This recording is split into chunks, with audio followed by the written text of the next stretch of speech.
Around 70% of the U.S. economy depends on consumer spending. As wealth concentrates in the richest 10%, the rest of America can't afford to buy enough to keep the economy running. And even within the top 10% of wealth, the wealth consolidation still continues.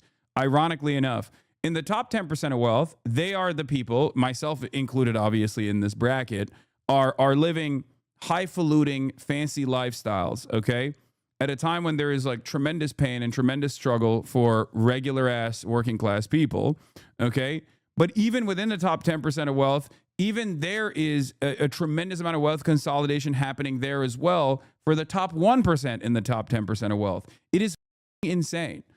That's why you see articles that are brain breaking. I saw something about like a woman who left her Google job where she was making $369,000 a year and how she was able to secure $1.5 million in retirement funds to be able to retire early. And it's like, really?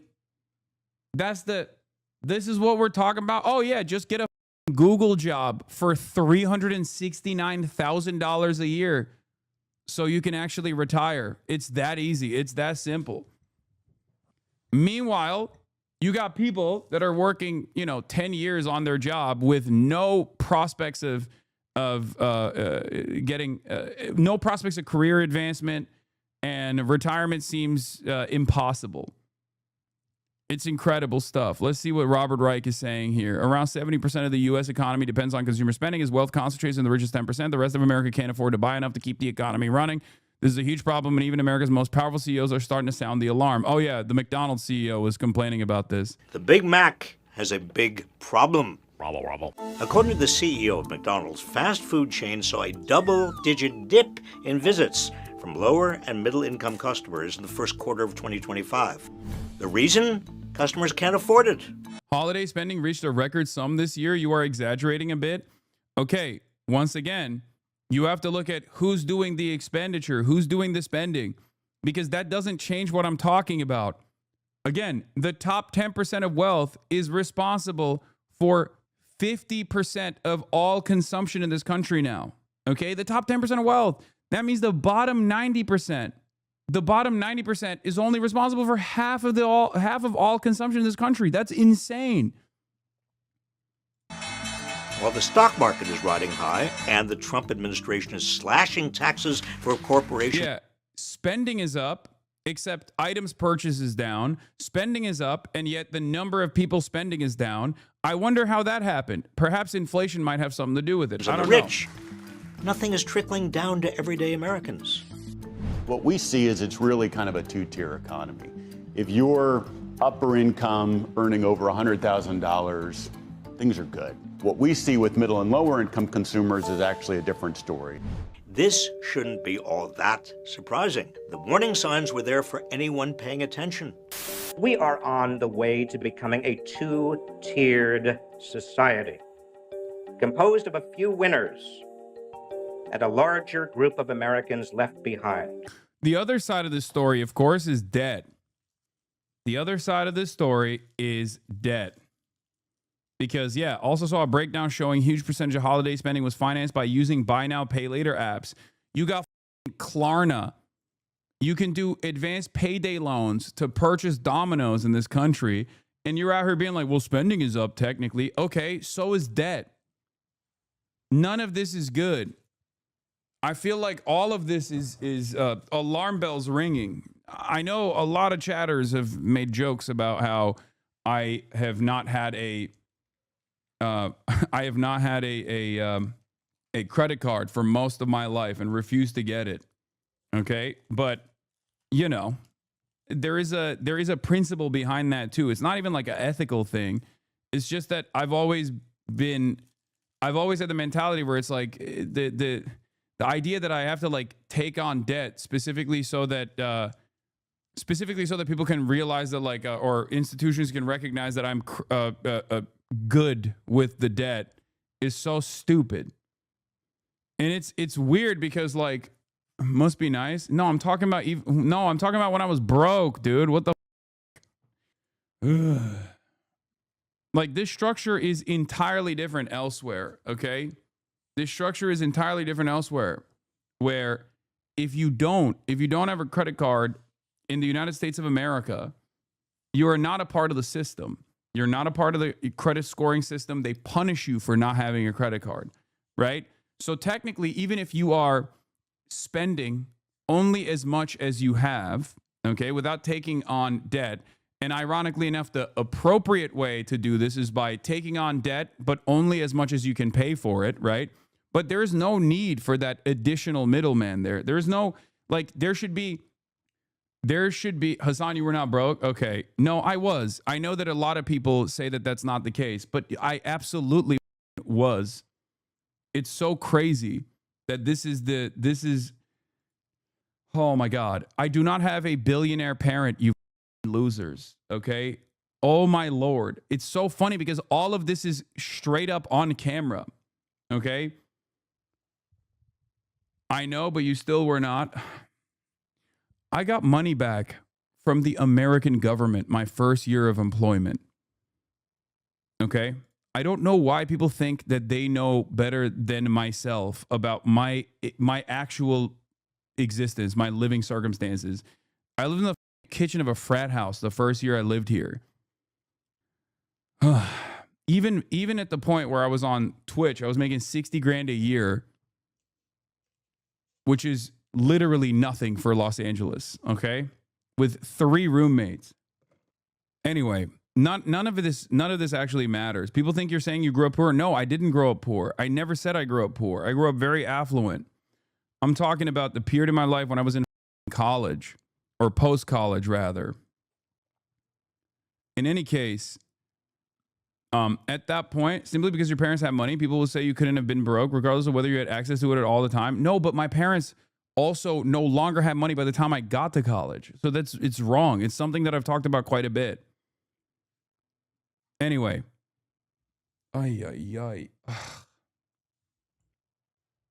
Regardless, I don't know why we're talking about this. It's so stupid. Yeah, there's like clips that you can find from back then. Just like getting this chicken out of the little container. And unfortunately, a lot of people use like organic chicken and whatnot. I use whatever kind of chicken I can get because I'm not very wealthy. So that's part of the reason. This is like a very... No, but I'll have you know, I was actually lying. I was faking it.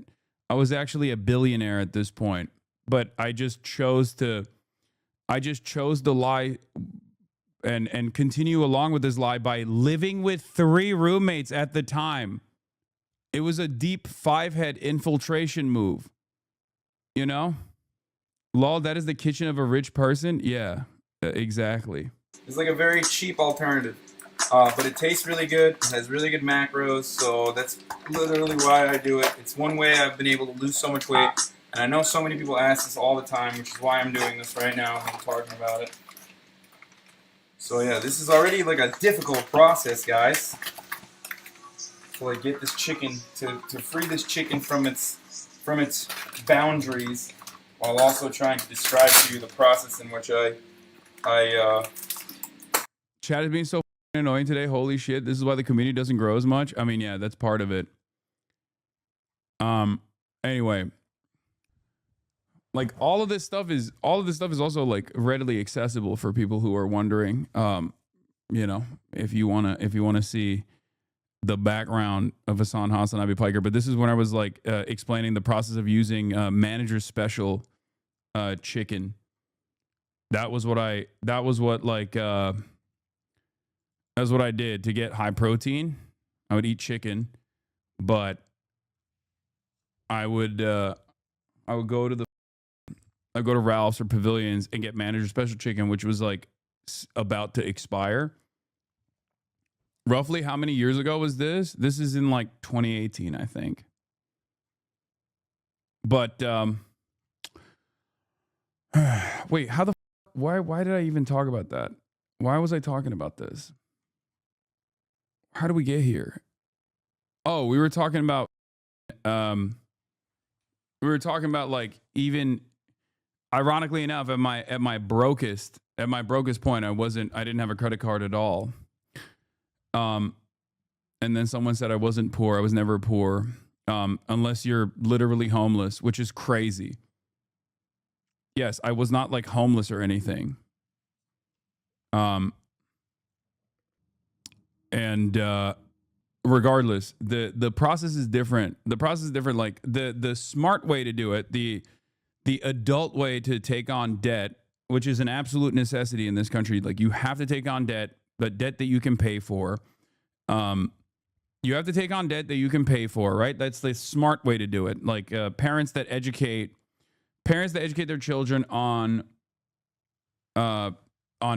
smart finances will tell them, like, you have to get a credit card, but you can only spend however much you can pay at the end of the month. Like that's the appropriate way to do it. But in other countries, like there is no middleman like that. There is no need to get a credit card at all, right? But unfortunately, the United States of America, if you want to rent a place even, you have to have credit. They check your credit. And when they check your credit score goes down.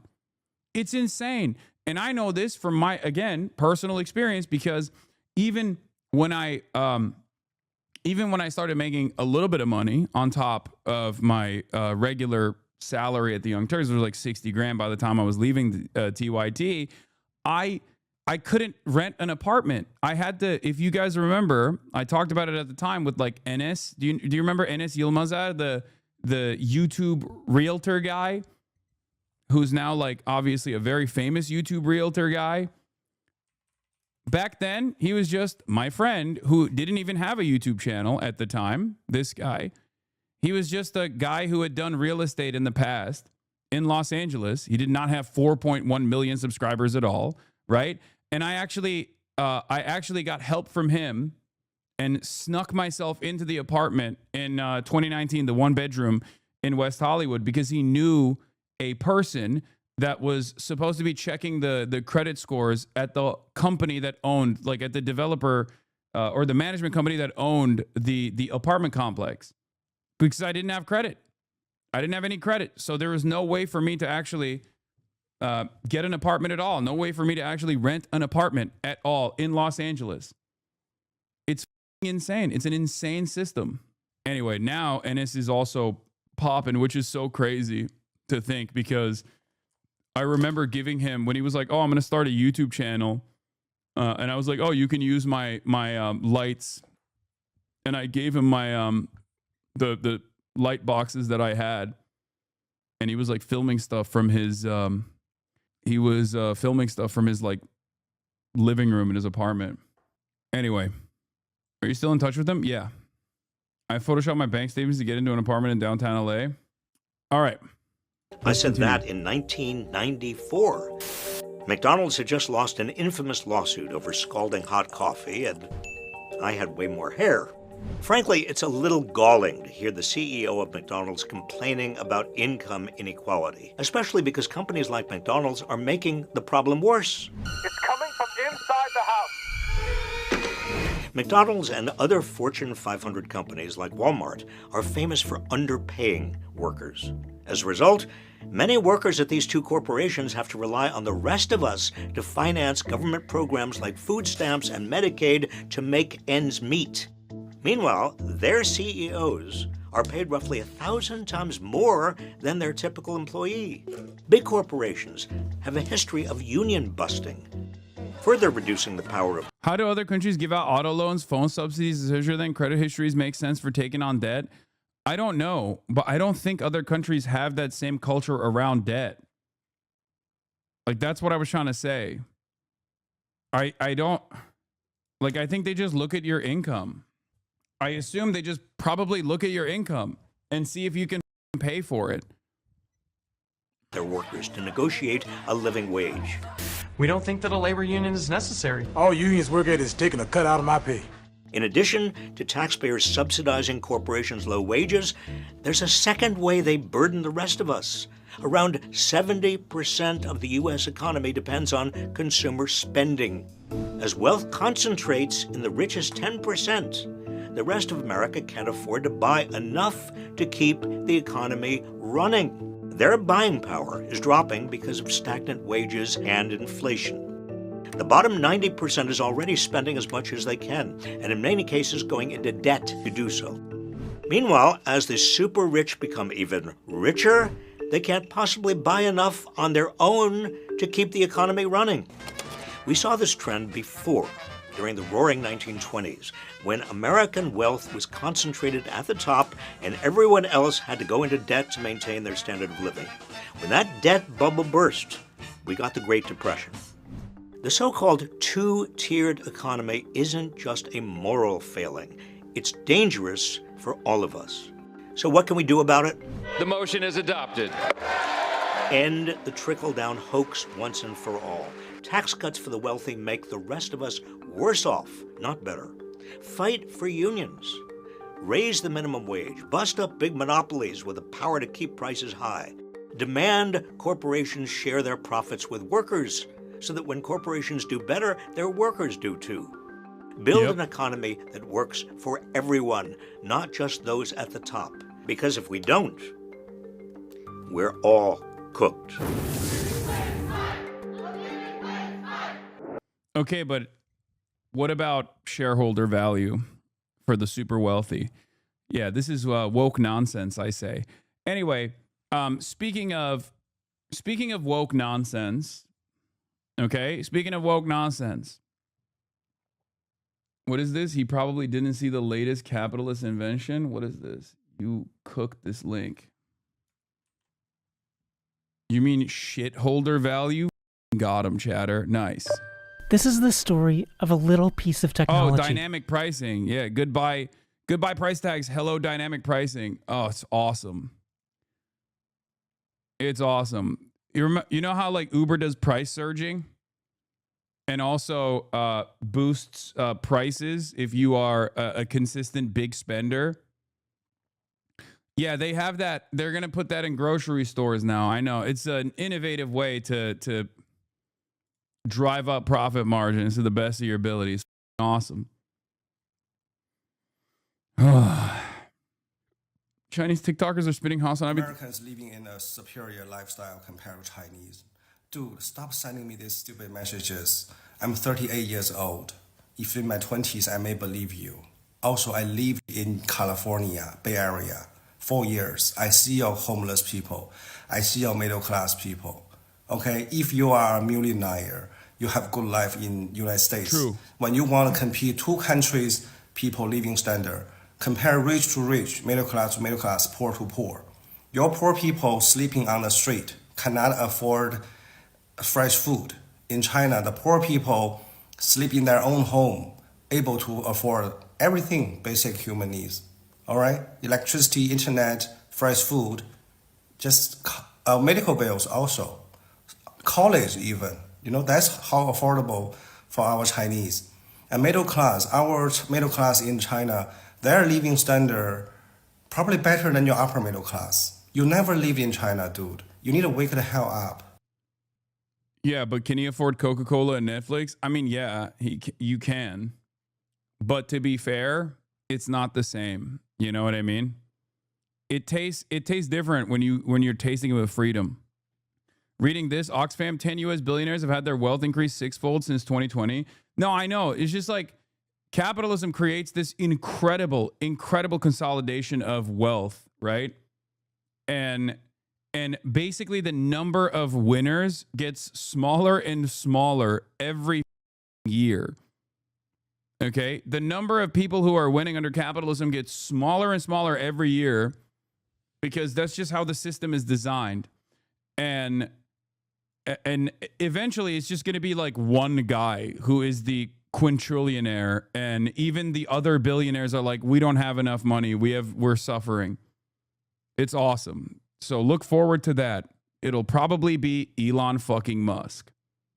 It's getting to a point where, like, you know, in America, millionaires are what remains of like the middle class existence in this country.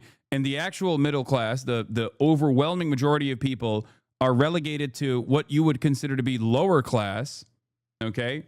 Like poorer than middle class. This doesn't mean that like millionaires are not doing great overall. They are. It's just that the way that wealth consolidation has worked makes it so that most of the people that you would consider middle class are now not doing middle class existence. Like they don't have a similar material existence that the middle class had in like the 70s and 80s. It's awesome. Great stuff overall. We should just have one person own everything, I think.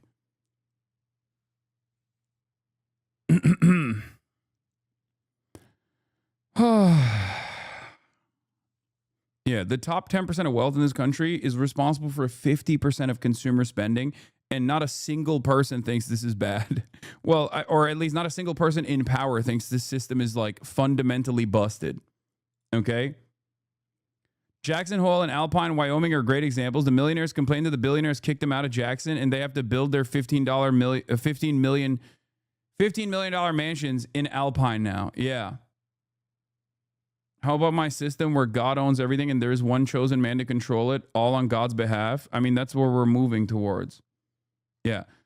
What is this? Even the hyper rich are totally broke? I don't know what this means. Late last month, a report published by Goldman Sachs caused a bit of a firestorm in the personal finance community when it found that 40% of people earning more than $500,000 a year were still living paycheck to paycheck.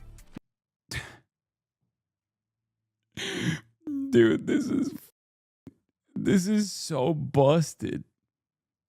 It's just, I don't even understand how that's physically possible. I don't understand how that's physically possible. That is, it's the budget tweet. Yeah, it's like, hey, I'm spending $13,000 a month on candles. Please, someone help me budget this. My family is starving. Like, what are you doing? At that point, I would say, cut down on the avocado toast, man, unless there's something going on here that I'm not aware of. But like, you got to do quality of life adjustments at that point. If you're making $500,000 a year and you're living paycheck to paycheck, there is something deeply wrong with your expenditure. IRL backpack. Yeah, this is ironically enough, this was when I was talking about how like I live within my own means as far as like way below my own means, and everybody yelled at me. If you remember, I got soft canceled for that a while back, which I meant like for how much money I make, I don't spend that much money. I know it sounds like it seems like I spend a lot of money, and in comparison to the average person, yes, I do spend a fuck ton of money, except, it's totally marginal in comparison to how much money I could be spending. What was even more shocking is that from the same group of high-income earners... I don't understand how you can just be paycheck to paycheck at $500,000. It doesn't make any sense. Less than a third of them reported that they were consistently able to make contributions to long-term financial goals like paying down debt or saving for retirement. Now, I know it might be hard to feel too bad about the financial struggles of people earning 10 times the median income, and the general response to this report online was, not too sympathetic. But it does reveal a lot about the way our economy has changed since this report was first published just 10 years ago. Now, history is of course filled with endless stories about people who have blown through enormous fortunes, but these have been rare exceptions to the rule. And these stories have mostly come from athletes, celebrities, and lottery winners. People who make a lot of money in a short period of time and then get Yeah, I think these guys are not like they're not making wise investments in general, but then also beyond that, they probably have a lot of people, a lot of mouths that they're feeding. And if you noticed, the reason why a lot of athletes go broke is not necessarily because they're overspending or they have a lot of mouths to feed in general, but because they rely on their wage for their entire income. And unfortunately, in the United States of America, you cannot act like we call this financial illiteracy, right? But what we actually call financial illiteracy is ironically a byproduct of the wage labor structure not being designed for the wage labor structure that exists is not designed for financial security permanently. So a lot of regular ass working class people dunk on these people who make a fuck ton of money, right? Because they go, oh, they're so stupid. They're so financially illiterate. Oh, how dumb. Why didn't they actually move into some kind of passive earning, some kind of like capital accumulation structure? It's so funny. It's like, yeah, no, it's not supposed to be that way. Someone who's making, someone who has like generated $6 million of income over their lifetime through their wages, because athletes are still wage laborers. Okay. I know they make a lot. They're high earners, but they're still wage laborers nonetheless, should have a pension structure that allows them to still continue surviving. So what we call financial illiteracy is ironically the concept that these guys are not turning into the capital owning class. It's the darn stupid poor that don't understand the 1%er struggles. No, you're so dumb. You're misunderstanding my point. It's the darn stupid poor that don't realize that the system is designed in a way where you have to become a capital accumulator. My point is, it shouldn't have to be that way. Not everyone should have to become a landlord so that they can have, so that we can, so that we can have any sort of like a nest egg, right? Any sort of retirement fund. Dog, someone who makes $6 million is not a 1%er. No, I'm saying $6 million in lifetime earnings. You constantly critique the extraction of surplus value, yet you retain 100% equity in your brand, even if you pay it as well. You are still a private owner dictating the distribution of profit rather than a co-op. How are you not just a benevolent capitalist perpetuating the exact labor structure you critique? It's because I am a capitalist, and also I am doing that. I'm a hypocrite. I'm a hypocrite socialist. Have you not realized this already? Although I do have a co-op, but it doesn't matter. That's besides the point. Okay? You got it. You got it. I am a benevolent capitalist. Not even a benevolent capitalist. I'm actually a bad capitalist. I'm the worst kind.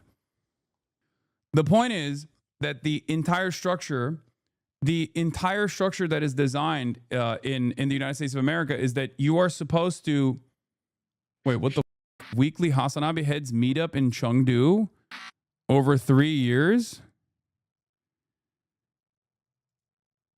Wait, really? And they're grilling meats? Whoa.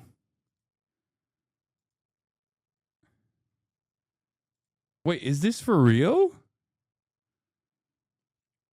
How come I wasn't invited? Things we do include prepare Szechuan chicken noodles for 100 people on the street in under 20 minutes every week and share with the local workers just for the challenge for more than 3 years. Hiking, biking, football, soccer, open mic, camping and grilling, techie stuff, competitive FPV, drone flying, assembling, radio comms, math programming, food cooking, food eating, food sharing, any other grassroots mobilizing and organizing activities to build up a sense of community. As a prelude to the main topic, news, politics, and actions, we thank Hassan for fostering a sense of unity in his China Maxing series. Now we want to do our fair part as Chengdu audience to welcome our comrades to check out our weekly meetups in Chengdu. DM me for location. We have friends everywhere. Our new Bilibili channel. What the hell? How am I not invited to the Chinese cookout amongst the Chinese fans? How is that possible? Now I got to go back. Now I got to go back. Now I got to go back. It's crazy. You didn't RSVP? Okay. You would have ignored it like any other message? Probably not. Stop being parasocial. We need our spaces on. That's crazy. You would lower the Chinese IQ if you joined the party with your American brain. Okay, everybody calm down. I guess I just have another reason to go back now. But yeah, my the point I was trying to make here is that there shouldn't be so brand unfriendly. Not even your fan clubs invite you. Yeah, I guess that's what's going on. So, what was I gonna say? Oh, the structure that currently exists has no room for wage laborers. There's no pension structure, and Social Security doesn't go. Social Security is not enough for survival. So the structure that currently exists makes little capitalists out of everyone, and we present that as financial literacy, right?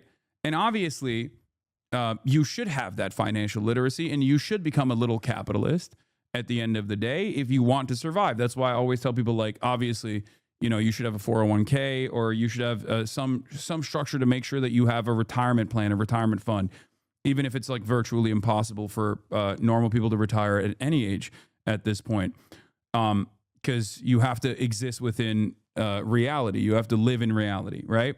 But it's crazy to me that a lot of people actually dunk on these people when, in fact, even a person making like $6 million over their entire lifetime of wage labor burns through all of that through, stupid decisions, certainly, right? Because they're probably outspending however much money they're making and not putting enough on the side so that they have a retirement fund, but should still have a pension structure or should still have a social security structure that allows them to have like a basic living standards met.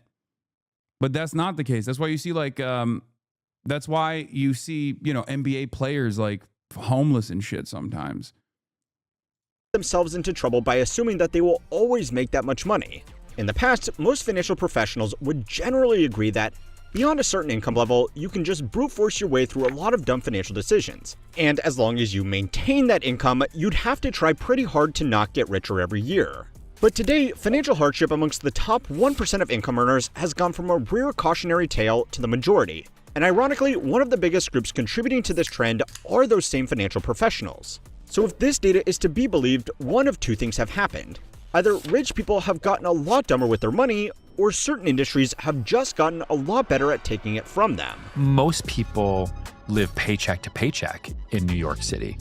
I have more money anxiety almost now than I ever did in my 20s. For 4,900. Yeah, high injury risk sports is also precarious labor, contract to contract. Exactly. You get one injury and you're done. Your career is over, and then you have no more stable income.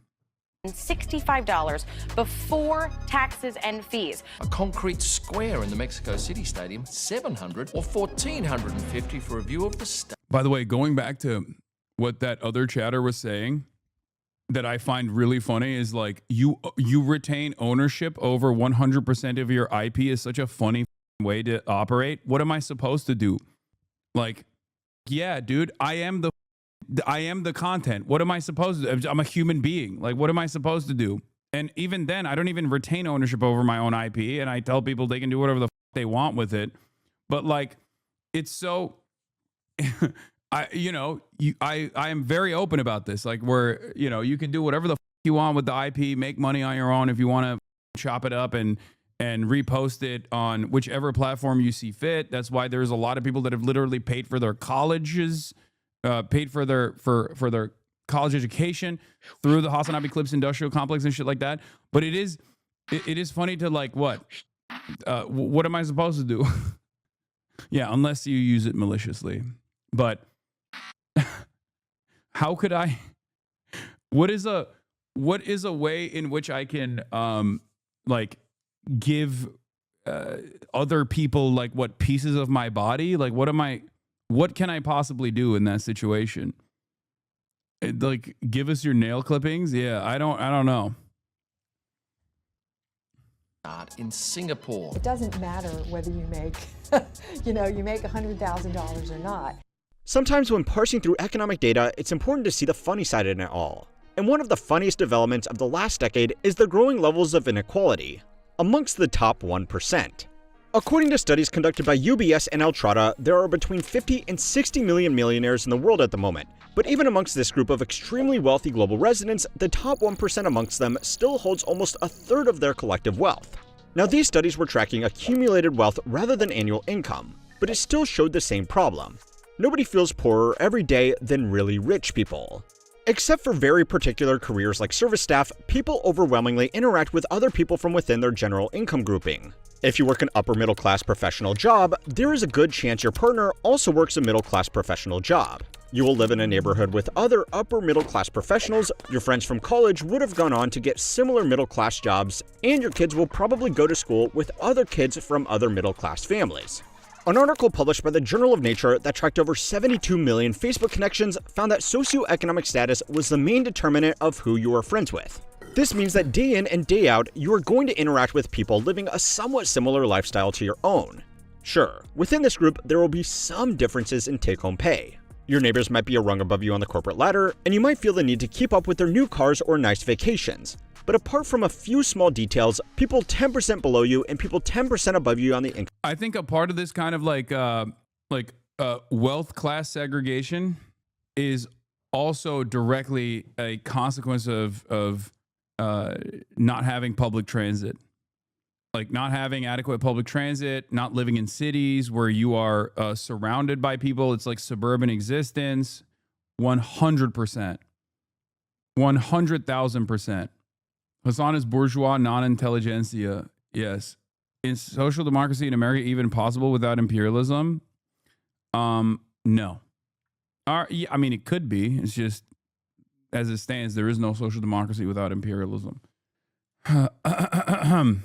But the point is, the point is like, that is also a byproduct of this design. That is also a byproduct of the way that we stay isolated.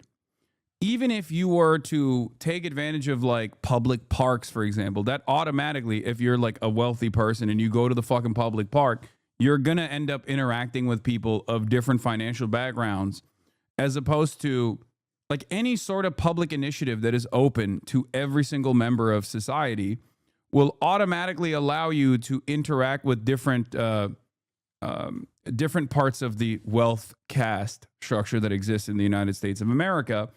And one of the best versions of this is obviously through commuting. It's just that not only do we have less and less third spaces in general, but we also don't even have commuting, with the exception of like New York, Philadelphia, Boston, Chicago. But even in those places, there is like a different way that upper middle class people can commute, because the alternative is not easier. The alternative is not efficient.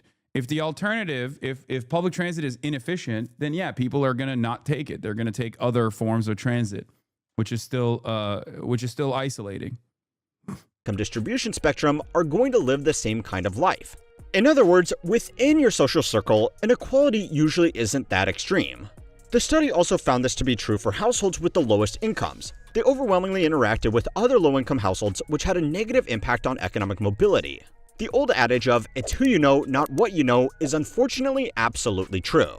And if the only people you know aren't in a position to give you any special favors, it's much harder to get ahead regardless of ability. But that's a separate issue that You don't make friends on the subway? It's not about making friends, chatter. You're misunderstanding me. You don't have to become like lifelong friends with these people. It's more so about like whatever kind of information that you're picking up about the way that people exist. Like it's about your neighbors. It's about commuting alongside people that are of different financial backgrounds, that helps you develop a greater understanding. Even if you are literally sitting next to someone, you end up retaining information from that experience that I think expands your consciousness and expands your understanding, even if you are not directly aware of it, as opposed to having it be out of sight and out of mind. don't have time to get into today. Where this gets really interesting, though, is by moving the scale all the way to the top.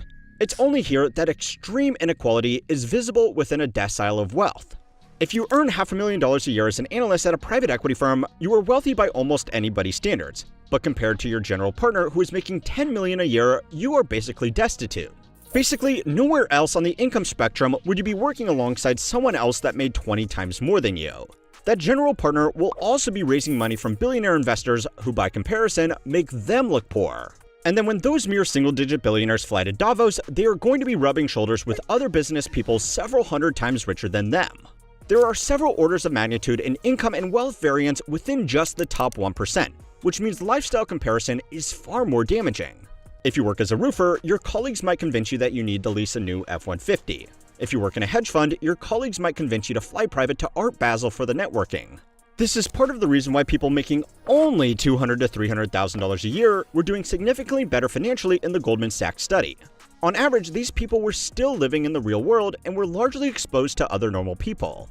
Demographers have dubbed this. Yeah, basically they're saying that if you're in the 200 to 300,000 bracket, you're wealthy. You're so wealthy that you are the wealthiest person in your friend group, and therefore your expenditures still are closer to like the average person, as opposed to people making 500K and above who then become the poorest wealthy person. And your expenditures change as well. And it also makes you feel like you're broke in comparison to your peers.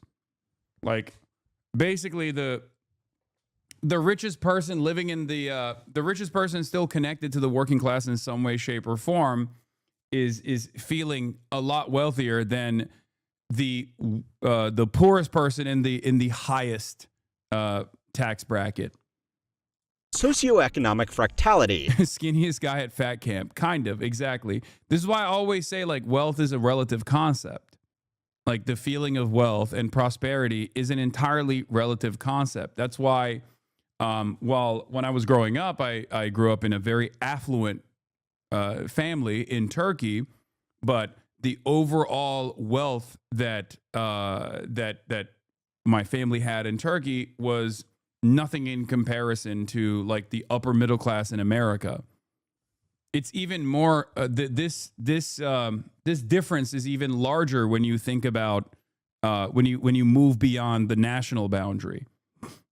And it was actually first observed by Vilfredo Pareto when he was poring over tax documents more than 100 years ago. You may know this guy from the Pareto principle or the 80-20 rule, so that's pretty cool. But in the 100 years since this was first observed, some things have changed. Recent booms in global wealth have further divided this tiny group of wealthy people, and that's done two things. The first is that it's created absolutely hilarious situations that you are all welcome to point and laugh at. Like this guy complaining in a local Palo Alto paper that billionaires building their mega mansions were, Hey, Shoe Squire, thank you for the 10 gifted subs. And I quote, running roughshed over average millionaires like himself. This is unironically just one of many, many instances of millionaires complaining about how hard they have it now. But while it's fun to laugh, there is something more here. Inequality has always existed. And as dumbfounding as the recent spike in millionaires living paycheck to paycheck is, it does shine some light on some other concerning developments. So it's time to learn how many works to find out how the top 1% got so good at bankrupting themselves. This week's video is sponsored by FlexiSpot and their new E7 Pro standing desk. FlexiSpot has been making ergonomic workstations for years, focusing on helping people stay comfortable and productive, especially if you spend a lot of time at the computer like I do. The E7 Pro is their upgraded dual-monitor standing desk with a 440-pound static load capacity and a height range from 25 to 50.6 inches. It's surprisingly stable even at full height, and it comes with a 15-year warranty and a 30-day risk-free return window. As you can imagine, I spend a lot of time at my desk, whether it's creating videos or gaming. This links back to the Whistle Diesel's response to his tax evasion case. He somehow went bootlicking for billionaires because he got for registering his Ferrari in Montana. Being able to change height throughout the day has genuinely helped my back and made long sessions a lot more bearable. And for any keyboard and mouse gamers out there like me, you don't have to worry about your monitor shaking and messing up your aim. FlexiSpot is also running their Black Friday sale right now with discounts up to 80% and even a chance at completely free orders. The official One Piece anime account replied to you. They offer extra discounts for students, teachers, medical workers, military, and recent grads too. If you're on a tighter budget, the regular E7 is also a good option. If you want to check it out, head to flexispot.com and use my code HMW30 at checkout to save an extra $30. And if you end up grabbing one, leave a note with my channel name to help support the channel. Okay. Everybody recognizes that Kuma is the GOAT now. So the extreme concentration of wealth at the very top of the distribution has become more pronounced over recent years. But it's not new just by itself. Merely wealthy people have always been exposed to extremely wealthy people. Just because they have gone from 100 times wealthier to 400 times wealthier doesn't really change the arithmetic of inadequacy. What this has changed though is how expensive it is to be a rich person. Now, the most obvious example of this is the cities people are living in. Unless you are running your own business or working as a specialist doctor, there are really only a few cities in America with jobs that pay more than $500,000 a year, and the house prices in all of these cities are amongst the most expensive on the planet. If you want an average family home within commuting distance of Seattle, Silicon Valley, Manhattan, or even Miami, you are going to be paying 7 figures for the privilege. Put a 50-year mortgage on that, and then after income, property, and state taxes, in most of these centers, that is going to leave you with around $50,000 a year in actual disposable income. Now, I know what you were thinking. $50,000 a year after taxes and housing are accounted for would be a dream for most families. Yeah. And you would be absolutely right. But there are two reasons why for many ultra-high income earners, it's not. The first reason is quite simply that just because someone is earning a high income does not mean that they are smart with money, or even that smart in general. People who choose high prestige careers are, rather shockingly, often motivated by, well, prestige, which means they will happily go into debt to keep up appearances around their peers. $50,000. I think this is the part of the equation that is unironically, simply put, financial irresponsibility. I think this is financial irresponsibility. If you're a high earner and you're making $500,000 a year and you're just like burning through that, you're spending way too much money. Like, that is crazy. That is insane. Like, I don't even understand how that's possible. Okay? I do not understand how that is possible. Because, like, you can live a very, very comfortable life. You can live a very comfortable life at that level of income without overextending yourself. Okay? Like, I don't even know. I don't even fully understand. Like, we donate a lot to charity to a fault. I mean, I donate a lot to charity. I'm just saying that it's just not, you can still do it in a reasonable way. You can, and those guys aren't buying yachts. $500,000 a year, you probably cannot, you can't buy a yacht. Yacht is for like $10 million a year and above, probably, I assume. But even if you have kids and shit, like, I don't know. Like, maybe the Lambo, yeah, that would be a very irresponsible financial decision. I think that's probably what it is, right? I think a lot of people also dump a shitload of their money immediately into houses, like a big ass house or something. I wasn't paying attention. I thought we were talking about higher earners. Yeah, if you're making $500,000 a year, you are a higher earner. You're in the top 1% of wealth. But it just doesn't. It just doesn't make sense. I don't get it. I don't understand it. After taxes and housing can easily pay for a comfortable lifestyle, but it doesn't cover a luxurious lifestyle. People who land high-income roles also have a sense of entitlement to these luxuries since it often takes years of highly competitive schooling to get there. So, once they have made it through all of that and landed their first real job, it's time to treat themselves. Of course, the career path where this is most common is medical doctors. An article published by the British Medical Journal, as well as a separate survey from the University of Pennsylvania, found that most American physicians were graduating medical school. How did your experience becoming rich differ, if you don't mind explaining? I mean, I am obsessed with doing the same shit that I've been doing. When I was making $60,000 a year, I was doing the exact same thing that I'm doing now. So the only thing that has changed is that, like, there has been a tremendous quality of life improvement in terms of things that I can pay for, right? I no longer have to do the same calculations that I used to have to do, like, you know, paying for Uber and whether or not I will be able to actually pay for rent at the end of the month, right? Like, those are the massive. I used to describe it as such. Okay, being poor is very costly. Okay, being poor is incredibly expensive, and it's like a consistent weight on you. Okay, there is a tremendous amount of weight on your shoulders at any given moment, and a lot of rich people, especially a lot of rich people who have been rich for a very long time, lose sight of that reality. What people consider to be like being frugal is a normal day-to-day existence when you are a working class person who is, yeah, man, why are you telling me this? I don't know. Someone just asked. I'm just basically responding to their question. So, for someone like myself, like, instead of having to, when I travel for work, right? Like, I'm going to Ireland, right? In the past, if I had to travel, one, I would have to make the travel arrangements myself, right? I would have to make travel arrangements myself, and I wouldn't have enough money to make those travel arrangements. So I had to, like, nickel and dime it. I had to, like, literally talk to the university that's sending me there to make sure that they made sure that my travel arrangements were decent. and if they didn't have money to fly me out, then I would have to, pay for it myself or the hotel myself and stuff like that.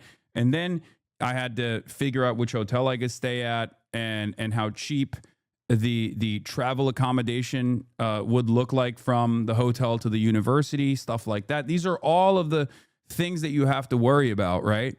I no longer have to worry about that at all. Like, I no longer have to worry about that. And that is a major burden. That is a major, major, major burden that is lifted. Not having to worry about bills or being able to pay for bills is a major burden lifted off your shoulders. So, like, in many respects, there is a reason why once you get to a certain level of wealth or a certain level of of wages, you're financially set and you are happy, and then your happiness metrics start you start getting diminishing returns. I forget what it was, but I'm pretty sure it's like closely tracked with whatever the stability level is for whichever city you live in, whichever country you live in. Once you get beyond that, it's not associated with happiness at all, and it has like diminishing returns. The difference between like making $10 million a year and making $1 billion a year has no impact on your happiness levels whatsoever. Back in the day, when they used to do these studies, it was around $100,000, right? Like beyond $100,000. Now, obviously, that number is probably far higher than that because $100,000 in a place like Los Angeles actually doesn't it doesn't offer you a level of comfort, right? So as far as like my own personal experiences goes, a major burden has been lifted off my shoulders as far as like having to nickel and dime every single thing that I do. And also beyond that, I have people that I pay that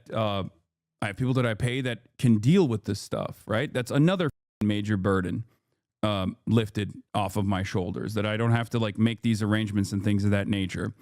And also, instead of like flying economy as a 6'4", 240-pound guy, now I can fly business, which is infinitely more expensive than economy.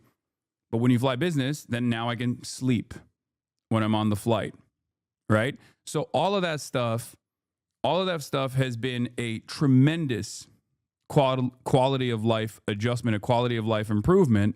But overall, it hasn't turned into, the way that I'm accumulating wealth has not changed because I'm not engaging in like capital accumulation, and therefore I enjoy what I do, and that's a big part of the reason why I still do the exact same things for virtually the same exact hours that I do, because I'm incredibly fortunate, incredibly privileged, and therefore I greatly enjoy what I do and can do it. But that's the reason why I said like not much has changed in terms of my output or my day-to-day existence. I was doing 8 hours a day live streaming in 2020, and I'm still, maybe 6 to 7 hours a day live streaming in 2025.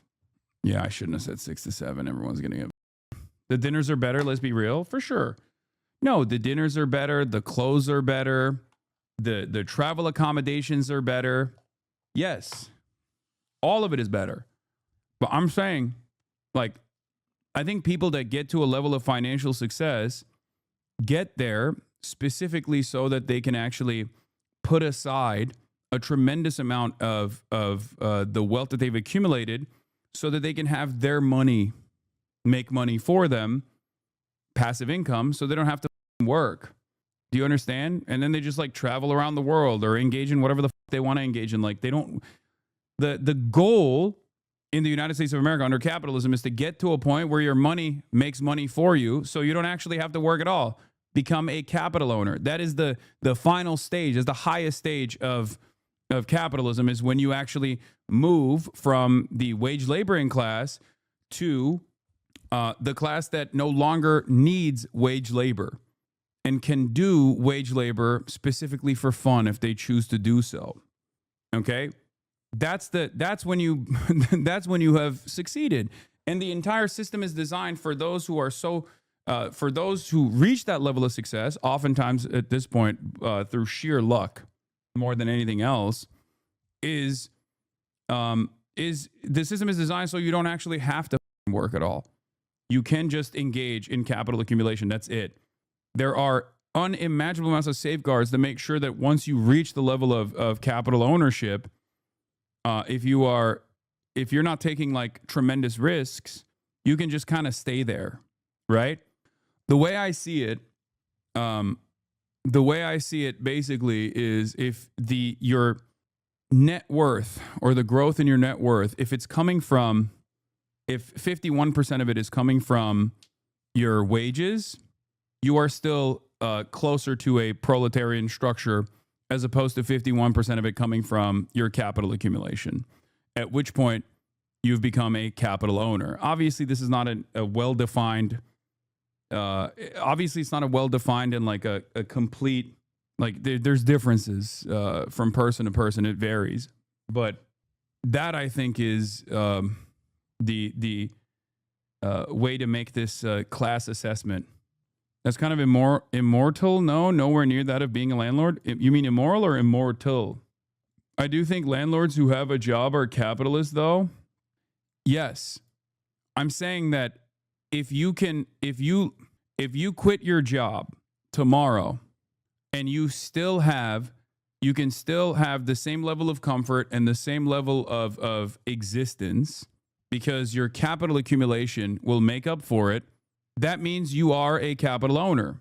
Simply put, if you can just stop working, stop relying on wages entirely, and still engage in the act of capital accumulation that will allow you to maintain your level of comfort, that means you are a capital owner, even if you are working.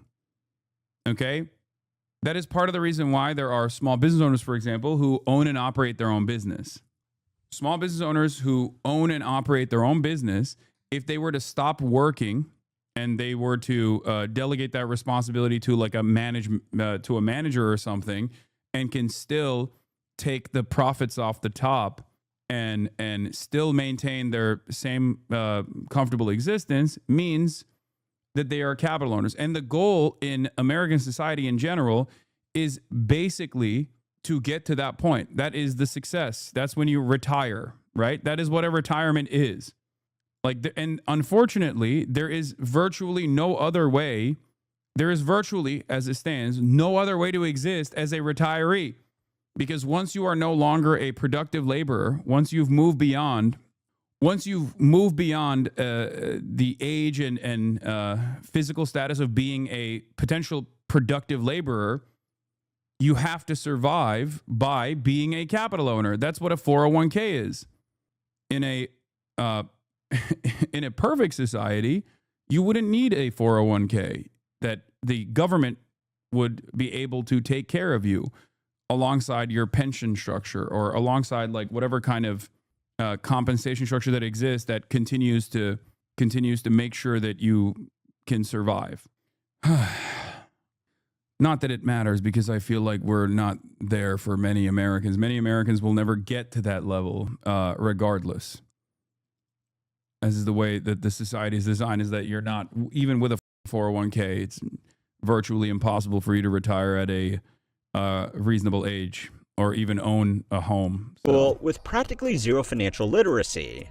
And yes, despite the name, the British Medical Journal judges us here in America too. Anyway, this doesn't actually make doctors that unique by itself. Most people have practically zero financial responsibility.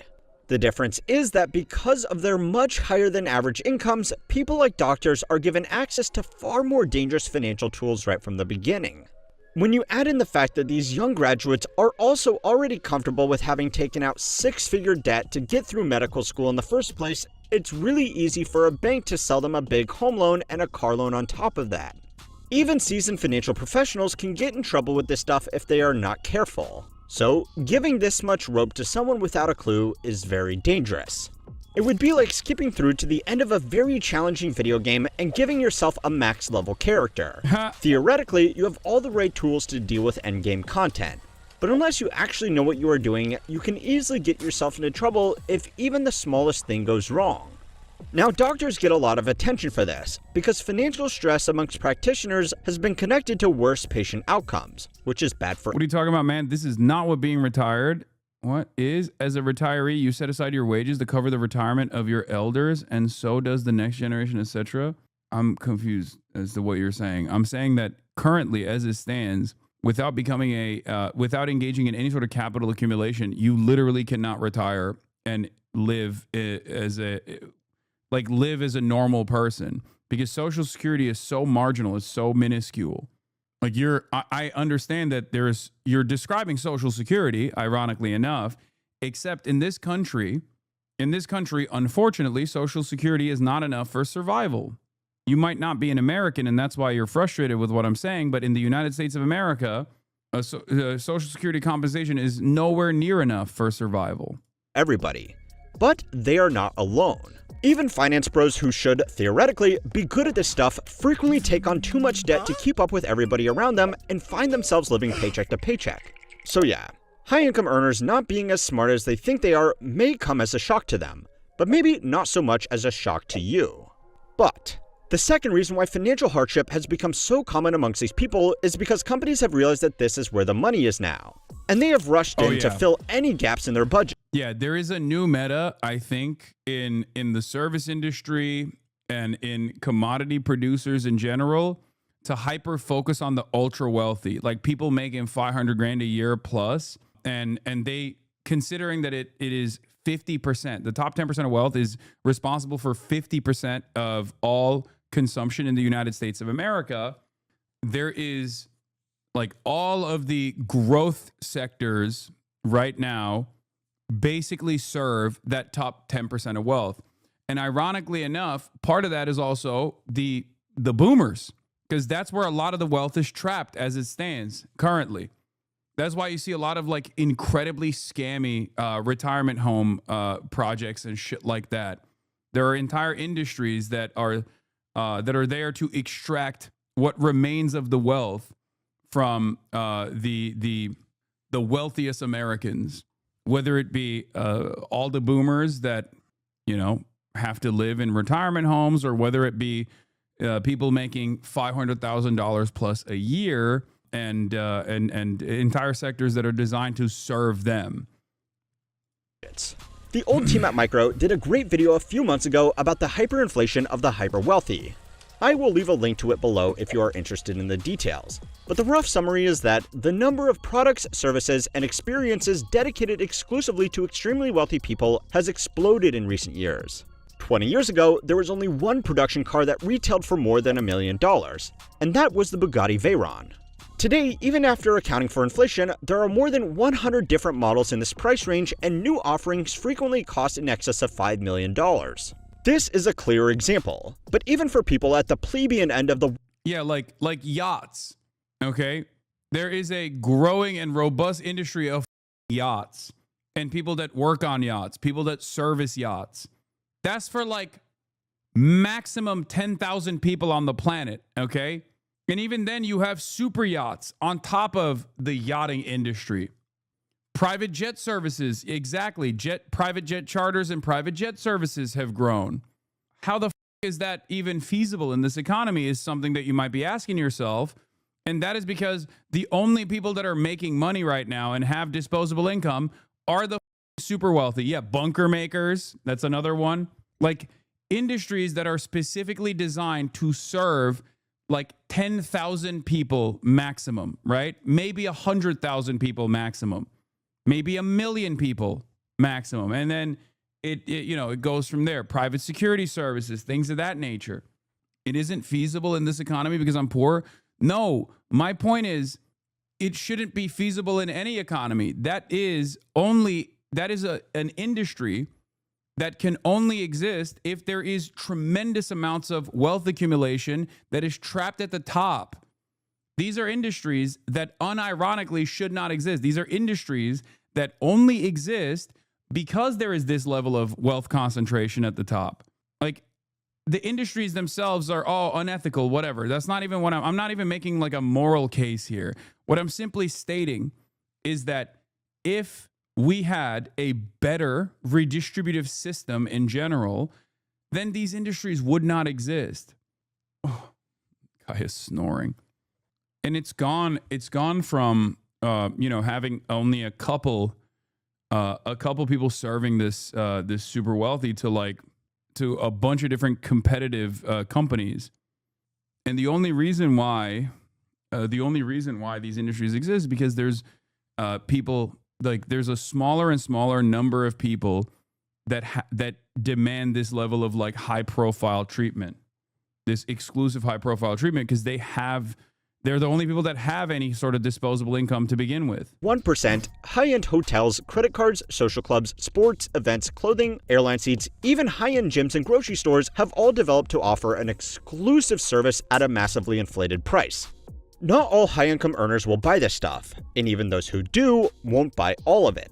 But the point is that there are more options than ever at the buffet of conspicuous consumption, and even $500,000 a year won't buy. I get your point from the standpoint of the enormous luxury they are, but luxury is subjective. Who's to say in a different system that the video games industry should not exist because they're a tremendous luxury?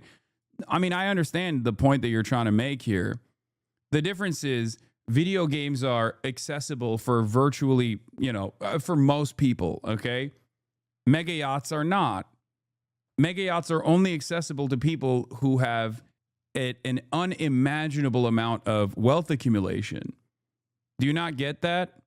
Like, that's not, like, there is not going to be a point for Veblen goods to be accessible to the regular public, because the entire point of Veblen goods is that their availability is capped. And the more limited it is, the more expensive it is. Now, I'm not talking about yachting as like a Veblen good, obviously, or super yachts or whatever. I'm just simply stating that, like, these industries and the growth in these industries has exploded only due to the busted system that we currently have. In 1979 Paris, about 70% of the working class was laboring on high-end luxury goods only, clothes, furniture, etc. Some even used that fact to be anti-revolution. There will be no jobs left. I don't know. I feel like you're wrong. I know like 6 or 7 people with super yachts. Okay, you just wanted me to say 6, 7 so people spam it in the chat. Son of a bitch. All you can eat like it used to. Now again, I know it's hard to feel too bad for these people, but all of this still comes with 2 very big caveats. The first is that the only reason why high-income household budgets are being Nostalgia Rhythm, thank you for the 10 gifted subs. Targeted so hard is because the budgets of average incomes have already been optimally exploited. Between the various flavors of consumer debt and price increases, most people don't have. We're not talking about purchases beyond survival. We're talking about purchases for goods and services that are priced in the school district budget range. Mentally illiterate chatters need to really stop typing. Yeah. Like, I'm not saying that there should be no luxury at all. I'm saying that there is a difference between luxury for the working class versus luxury for the super wealthy. And if the luxury for the working class sectors are shrinking because the working class does not have disposable income, because wealth accumulation is staying at the top, and people that want to make money are basically focusing all of their efforts in the luxuries for the super wealthy, this is another byproduct of an unhealthy system. That much left to give, which means companies are almost being forced to go up market to grow their revenue. I have mentioned it before, but even Walmart has attributed most of their recent sales growth to targeting higher income consumers, since most other households have already been maxed out. High income households are only starting to feel the pinch because everybody else has already been thoroughly juiced. Oh yeah. And the final most important caveat, I like that this video is also making the same exact argument that I'm making, which is that a lot of these high income households can still end up doing just fine in the long run. Their paycheck to paycheck isn't yet the same as everybody else's. Struggling to make the mortgage payments on a home in Seattle may be just as financially stressful as struggling to make rent. But in 30 years, those people should have fully paid off a home in one of the most expensive cities on the planet. High-income employees also get benefits like employer-funded retirement accounts or restricted stock units that can provide a scheduled liquidity boost even if they are living paycheck to paycheck for the rest of the year to cover their living expenses. Wealth inequality and income inequality go hand in hand, because if you earn a high income, you can build up wealth faster than someone with a lower income. But what we are seeing today is, thanks to massive asset price appreciation, you still won't be able to build wealth with your income faster than people can create income from their wealth. And remember, this is all just taking place within the top 1%. For everybody else, go and watch this video next to find out why you simply don't matter anymore. Economically we speaking, watched this one. Why you don't matter anymore, economically speaking, which was the first video that I watched from this channel, which was very good, and it was about the thing that I was talking about previously, which is that the top 10% of wealth is responsible for 50% of all purchases in the United States of America, and in a system that's designed like that, is going to reinforce the same exact class dynamic where 90% of regular Americans and regular ass people are simply going to be working to serve the top 10% of wealth forever, permanently, both in terms of wage laboring so that they can extract your surplus labor value in the form of profits, but also then directly serving them as well, because there's no other job availabilities. The amount of jobs that are available for serving the 90% are going to shrink, and the amount of jobs that are available that serve the top 10% of wealth are going to increase. And that is where we're moving. That's the direction that we're moving in right now. Drew Gooden made a video in a similar vein.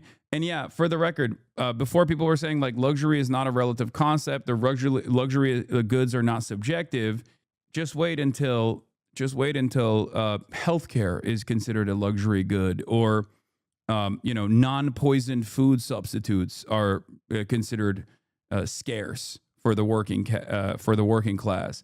At which point, it is actually a subjective concept. With the endless amount of greed that we see and the endless amount of control that the super wealthy have over regular governance with a deregulatory agenda, the food that is readily available to regular working class individuals is going to be poisoned because of the deregulation, right? This already exists with the class structure that exists for the environmental concerns, like access to a clean environment. Poorer neighborhoods on average have worse water supply because toxic waste ends up making its way to poorer neighborhoods. There's a reason why there's like a higher level in the United States of America where, through redlining and through systemic racism, black people end up living in poorer neighborhoods, for example, and therefore they have a higher percentage or they have a higher likelihood of having childhood asthma develop in black children. The reason why they have that is because there's a lot less concern in terms of like their day-to-day existence. Their deregulation hits poorer neighborhoods on average way harder. Rich people can avoid that by living in wealthy neighborhoods where there is more care, poor ventilation, water supply being poisoned through toxic waste. Flint, Michigan is obviously one of the most salient examples of environmental racism that we've talked about. Yeah, Cancer Alley in Baton Rouge, New Orleans along the Mississippi River. What is this? New York Times posted this? No, this is the Washington Post. Why you may not want lower prices as much as you think you do. Though Americans might be clamoring for relief on groceries, housing, and energy costs, economists say there's a bigger downside to failing prices. Real five-head. This is the same thing that they're saying about China, where like the Chinese economy is suffering because things are too affordable. To your point about healthcare becoming a luxury good, consumer spending rose 0.6%. However, that spending is increasingly being focused on essential purchases such as healthcare at a time when income gains aren't keeping up. Exactly. Americans ramped up their spending in August. However, the cost of living were on the rise as food and other goods became even more expensive last month and services remained stubbornly high. Service prices. New economic data released Friday showed that consumer spending rose 0.6% in the key back-to-school shopping month of August and 0.4% when adjusting for inflation. That's further indication that a critical driver of the U.S. economy continues to chug along despite broader uncertainty and a slowdown in the labor market. However, that spending is increasingly being focused on essential purchases such as healthcare at a time when income gains aren't keeping up.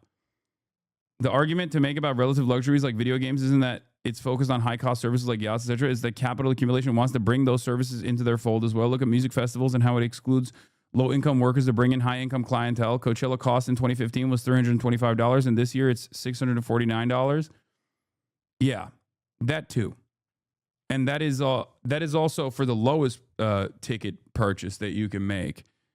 That's before we even factor in like the availability of much, much higher levels of ticket purchase that you can get. Anyway, now we're going to move away from capitalism and its devastating impact on the average working class individual back to our current predicament, a war with Venezuela.